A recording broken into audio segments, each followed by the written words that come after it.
ہمیں افسوس کے کہنا پڑتا ہے کہ ہمارے ملک میں کسی انسان کی کوئی قدر و قیمت نہیں رہی. کسی بھی شخص کو آ کر پکڑ لیا جاتا ہے، غائب کر دیا جاتا ہے،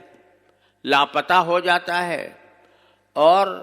اس کے ماں باپ کو، اس کے بہن بھائیوں کو پتہ نہیں ہوتا کہ اس کو کیوں گرفتار کیا گیا، کیوں پکڑا گیا، کیوں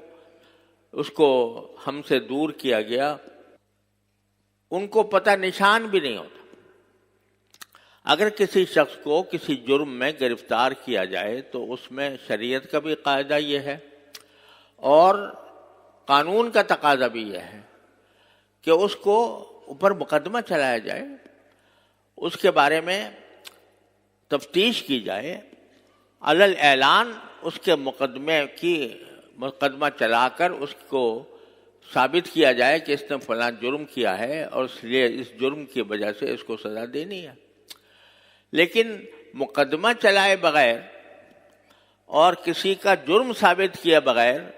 اس کو اٹھا لینا اور اٹھا کر بند کر دینا اور اس پر ظلم و ستم کرنا، اس پر تشدد کرنا، یہ نہ صرف یہ کہ قرآن کے خلاف ہے، اس حدیث مبارک کے بھی سراسر متضاد ہے کہ جو میں نے آپ کے سامنے پڑھی ہے کہ ظلم نہیں کرتا کوئی بندہ، کوئی مسلمان دوسرے مسلمان پر. اگر باقی کسی سے کوئی شکایت ہے، کسی کا کوئی جرم ہے، تو اس کے اوپر قاعدے کے مطابق مقدمہ چلا کر اس کا فیصلہ کرایا جائے اور اس کے اوپر پھر اس کو اگر کوئی سزا دینی ہے تو دی جائے. لیکن ایسے ہی اٹھا لینا اور اٹھا کر اس کو غائب کر دینا، اس کا اغوا کر لینا، یہ اتنا بڑا جرم ہے، یہ خود بذات خود اتنا بڑا ظلم ہے کہ کسی مسلمان کو یہ گوارا نہیں ہونا چاہیے. ہمارے متعدد پاکستان کے علاقوں میں لاپتہ افراد کا ایک مسئلہ سال سے پھنسا ہوا ہے. بے شمار افراد ہیں جو لاپتہ ہیں، جن کا پتہ ہی نہیں ہے کہ کہاں ہیں، کس حالت میں ہیں. ان کے رشتہ آپ ذرا ہر ایک شخص اپنے دل پر ہاتھ رکھ کر سوچے کہ اگر اس کا بیٹا، اس کا بھائی، اس کا باپ اس طرح گمشدہ ہو جائے کہ اس کا پتہ ہی نہ چلے کہ کہاں گیا، زندہ ہے یا مردہ، کیوں پکڑا گیا ہے،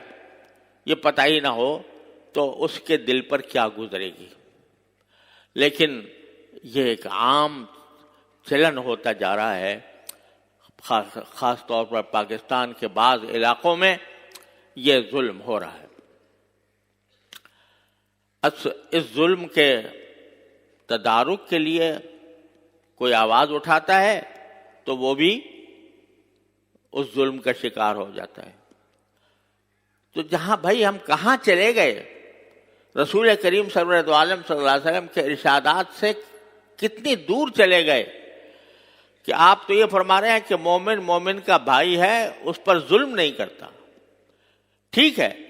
اگر کسی شخص نے کوئی گناہ کیا ہے، کوئی جرم کا ارتکاب کیا ہے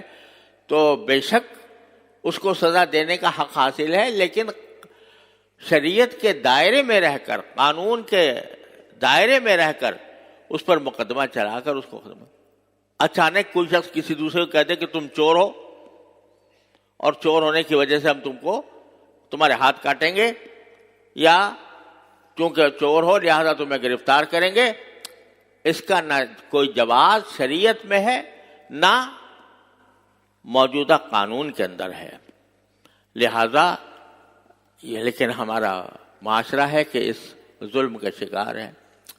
لوگ احتجاج کر رہے ہیں اس کے بارے میں، اور احتجاج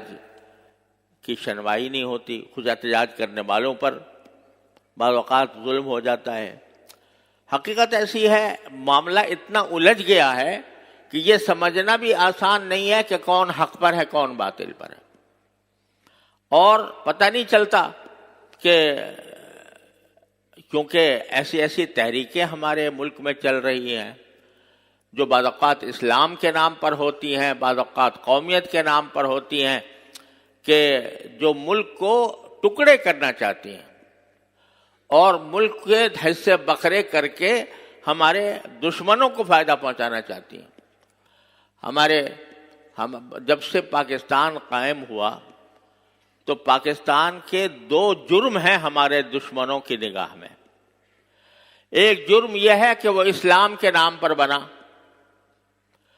اور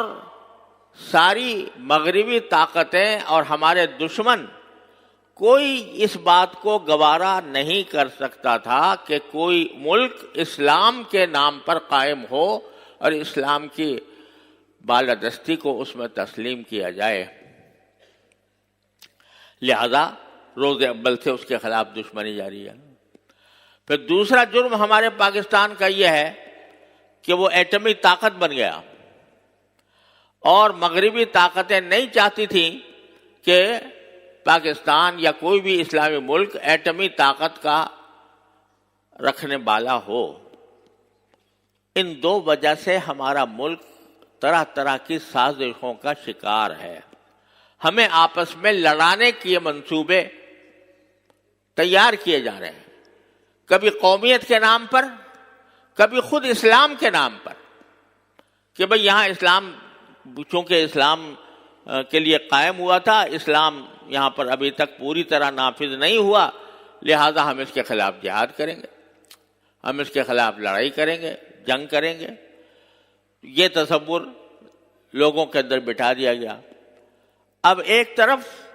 یہ لوگ ہیں جو اپنے نام پر، اپنے حقوق کے نام پر یا اسلام کے نام پر کھڑے ہوتے ہیں، اور کھڑے ہو کر ملک کو کمزور کرتے ہیں، اور دوسری طرف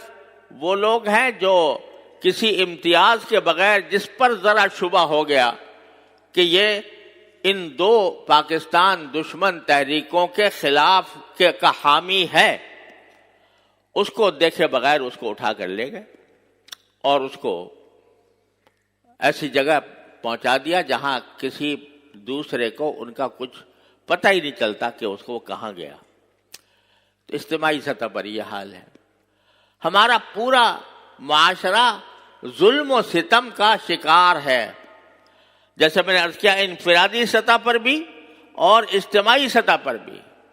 ظلم کی دنیا میں ہم زندگی گزار رہے ہیں۔ تو بھائی، جب ظلم ہوگا